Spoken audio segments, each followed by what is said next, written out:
My first question is, how did the problem-driven iterative adaptation approach and the Building Public Finance Capabilities Program shape your perspective of public finance reform? So last year we embarked on this program, which introduced us to the PDIE approach.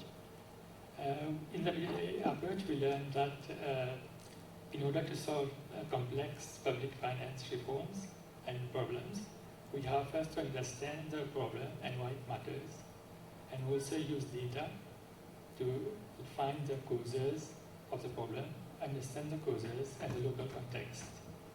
When we have to, for each of the causes, for example, we have to find the solutions, the actions, and then we can take small steps which will eventually contribute towards solving the big issues. We also have learned that the 3 A's are important: acceptance, ability, and authority, in order to solve any public finance issues.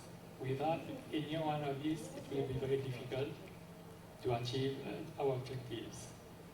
And lastly, I want to add that the local context is important. For example, we cannot just copy what has been done in another country. We have to understand how our actions will affect in the local context and find local solutions. So from my perspective, I've learned a lot from the PIE, and I thank the CABRI for this program. Thank you. I think to add to what my colleague has already said, it's specifically with public finance, the perspective about public finance and capital expenditure has shifted from it not being so much strictly about financing, about Ministry of Finance, about capital expenditure. It's so much about the PDIA provides a framework to look into what we normally say but can't really practice so easily, the context, like the course also stressed about the type of bureaucracy. When you talk about public finance, capital expenditure, you'd think about top-down, Ministry of Finance and the others. But the PDIE provides you a framework where you go in depth about context. Context is just not mentioned. Context is really this, you break down into context. For example, you don't just presume the ideal bureaucracy. You really take it, factor in the fact that the concept of ideal bureaucracy, which is normally like, we take it like conventional knowledge. It's actually really can be punctured from all sides, at all tiers of the bureaucracy. And that impacts a lot of things. Public finance and capital expenditure is not just about the project. It's so much about your institutional framework, how within the hierarchy people interact with others, but also across ministries and departments. So you might have the best structure for example, at the financing agency, but if that discipline, that rigor in application doesn't trickle down to the level on the ground, the success on the matter is not guaranteed. But of course, as the other aspects my colleague mentioned, PDIA again provides you with that framework and methodology where you can break it down in small, incremental, achievable targets, and you just look at them. If they work, you continue on those. If not, you take remedial action. I think that's it. Thank you. To sum it up, Mauritius identified the delays in the implementation of capital projects as part of the Building Public Finance Capabilities journey. Please share what you've learned about this public finance problem using the problem-driven iterative adaptation approach, as well as the successes you have achieved in tackling this problem.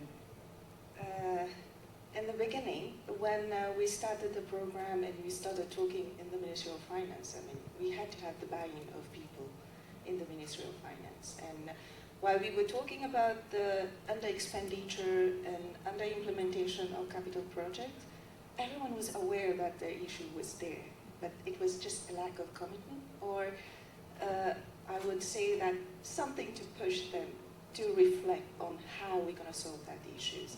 And when we got back from the first workshop and started our every week meeting with the different stakeholders at the Ministry of Finance. From in the beginning, we got some resistance, but then I feel that people started to realize that this is a real issue and we have to address it. And if there is someone like driving it, why not get in on the boat? And so we had that. We started to have the authority. Everyone was really willing to contribute to that problem. Like we wanted to find a solution for that problem. And that is how we got the acceptance of everyone in the Ministry of Finance to start reflecting and start brainstorming. We were having brainstorming session like every 2 weeks, and you know, sometimes it's end up in a fight, but it was just very fruitful, because then you realize that it's not maybe we are doing something wrong ourselves, and not putting the blame on other ministries, on the departments, and other things. But it's something we need to change on our own. So our successes there is like, you know, we have made a really strong bond in the Ministry of Finance through the PDIA. And we have tried to like, told them like, you know, you can solve this issue in this way. We can ask questions. We just don't need something like big. We need something small to make a difference. And it was very fruitful for the team and even for the other stakeholders, because then we started to ask questions. Like, you know, you might think this is not the problem. You are just telling me a solution, but that's not really a problem. So through brainstorming, through communication, and because we started to actually have small solution, quick wins, like it started coming, like everyone is coming and contributing. And I think this is our success, because everyone in the Ministry of Finance finds themselves involved in that issues and involved in the communication, and even we had the authorisers who were really interested with what we were doing. So I think that's the success for the team. And what we want is to push it further and bring more in the future, and while using the same approach, like the PDIA approach in the Ministry of Finance, and make people learn that, you know, it can be done. So that is for me. Thank you. To add on to what Namrata said, before this problem, when we introduced this problem to the ministry, everyone was keen to help us because it's a problem which is cross-cutting. It affects everybody in the ministry. Before, everyone was working in silos, but then with time, everyone was keen to really come and help us, be it the procurement unit, be it the public investment management unit, be it the PSIB itself. We got a lot of support from each and every one, because somewhere each and every one was really linked to this issue, because it affects not only the Ministry of Finance, but all other ministries and departments within the government. And also, this program really taught us this program really taught us how to really identify a problem. Before, we would just look for a solution, then work back and formulate a problem. But this program really taught us how to really ask the right questions to really come up to the problem. And then how from that, go to the causes of the problem through the fishbone. And with this problem, as we went on with the different stakeholder engagements, we saw an evolution with our fishbone. How we got one fishbone, then the second, then the third. How the things that we thought were the real causes of the problem, how that changed through our stakeholder engagement. For example, first we thought we didn't have a schedule of rate. But then as we talked to the engineers, to the other teams, the CIA, we engaged with these people, we realized that there was a schedule of rate. It was just that there was not buy-in enough for the implementation of that schedule of rate. So then our fishbone got amended accordingly. Then other issues were like, we thought delay in the payment of invoices was an issue. But then we thought, when we gathered data, we saw that, no, we were prompt in processing payment at the ministry. We observed our delays, our deadline for payment. The issue was that for projects where we obtained delay in payment, it was because there were litigation, arbitration issues. Then our fishbone got amended accordingly. We got solutions for that, the dispute adjudication board that could help ministries in solving their arbitration issues, and then come back so that we ensure prompt payment of invoices.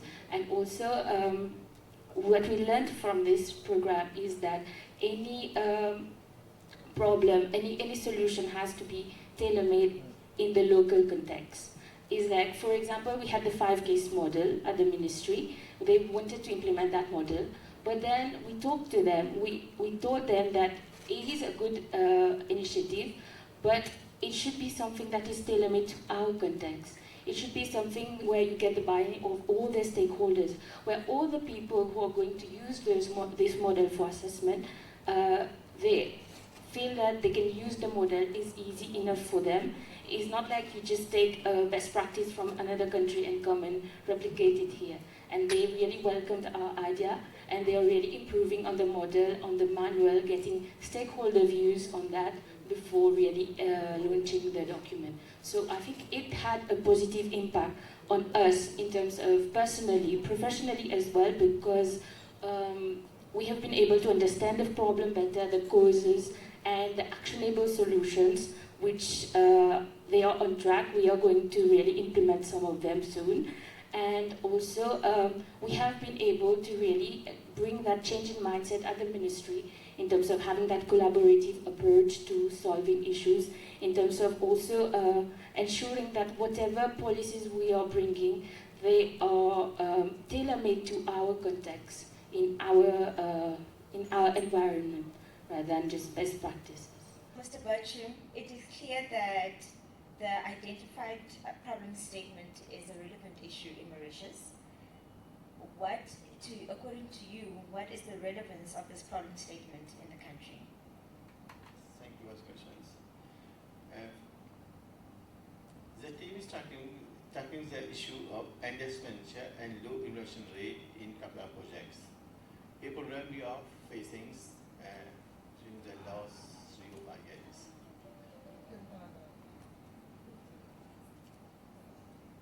In our country, we often allocate funds for capital projects, but many of them remain incomplete due to poor planning. We have delay in procurements and lack of skilled personnel and capacity at the level of implementing agency. The lesson is then about improving project management system and creating stronger accountability mechanism are directly applicable to our own reform efforts. Maybe performance-based budgeting, which is being implemented, will contribute to solve some of the issues. So the team also highlighted that the delay in the implementation of cash projects is an issue that's not only in the Ministry of Finance, it cuts across all departments. I believe, or one would think that the country has tried many other reforms. How different is the approach taken by the Building Public Finance Capabilities Programme different to the other approaches of reform that you are aware of? Yes. The traditional approach to PFM reforms in our country has focused heavily on increasing budget or addressing technical issues within each financial year. It was more or less an incremental budgeting issues. Every year we increased the funding provisions, but implementation rate remained more or less the same. However, this approach ignores often the real problems of implementing challenges. The BPFC programs, on the other hand, use a more problem-driven, iterative and interactive approach. Instead of immediately jumping to broad reforms, it starts by tackling specific issues such as procurement inefficiencies, poor project plannings, and build solutions from with stakeholders. This is a departure from the more rigid top-down methods that we have used in the past. My next question is, what new capabilities, this is more especially for the team, what new capabilities did you gain from your participation in the program, and which ones did you strengthen? My journey with Capri and this program was very enriching and wonderful. And I would like to take this opportunity to thank Capri and our coach Marcia for enhancing our skills and also strengthening the existing ones. So for me, through this program, I have gained the following new skills. Firstly, leadership, as at many points in time, we had to take leadership to do things that needed to be compiled together to put forward as a team for our assignments, be it for the presentation, and even for our coach in-country visits. Secondly, team building. Through this program, we have been able to work as a team because at the ministry, maybe earlier we were not so used to each other and we didn't even know each other personally, but through this program we are together, and I'm sure that this will last till our career ends at the ministry, hopefully. And it was, though we are from the same ministry, at times it was very difficult to have everybody in the same room for discussions. But we managed to take our time and we did it as a team, and we are happy that we have been able to do our presentation here successfully. Another thing is that this program allowed us to think out of the box, as we didn't only rely on best practices but applied solutions to our local context, and we found new solutions and through discussions, and were able to go forward with decision making for our problem statement. And the skills that I strengthened personally were communications and presentation skills, logistics management, and also people management. Thank you. To add on, it has been a very fulfilling and rewarding journey with Capri. From my continuous learning with Capri, my coach and my team, I have acquired valuable insight about the PTIE approach, about viewing problems from different perspectives, and furthermore, it has perfected my collaboration, working in team, communications, and most importantly, it has imparted in me resiliency and adaptations, which are keys to driving change. I hope that the new skills acquired, I will be able to drive positive changes at my workplace and for my country. It has, as a whole, it has been a transformative journey, and I would like to seize this opportunity to thank Capri, to thank our coach, Mrs. Mosha, to thank my team, and the authoriser, and everybody. Thank you, and Mr. Capri. Mr. Buchoo, it is evident that this program has not only brought a new way of thinking to your colleagues, but it has also strengthened the team building the team building skill.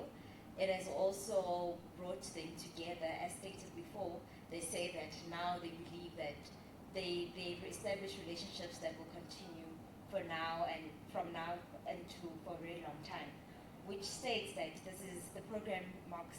So as much as the program, the progress review workshop, marks the end of the program, it is still the beginning of the new phase. The work does not stop here. If anything, the work is only about to begin.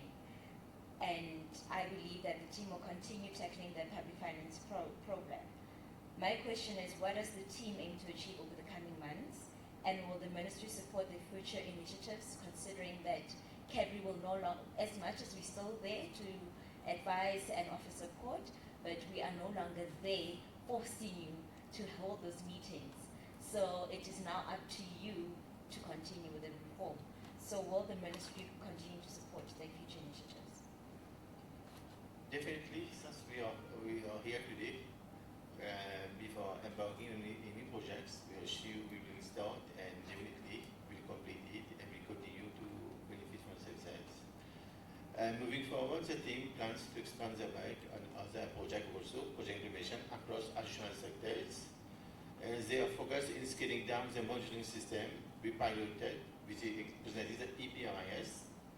Definitely that all the team will have access, and from information gathered there, they can propose at least, definitely there will be continuous improvement in our system. And improving the training for project managers at the local government level is one of the weaknesses that we have to tackle. The Ministry has committed to provide continued technical support, funding for capital building activities, a more streamlined approval process to ensure that project implementation does not lag behind due to bureaucratic delays. The Ministry's support will be key to steering this intervention effectively. The teams, they are also SMST. They are working on the development finance, not only in project, they have their own specific sectors, and in each sector there is a project being implemented. Definitely they will follow and bring what they have learned here, implement it, advise the industry how to move ahead and to tackle the issue of underspending and low implementation.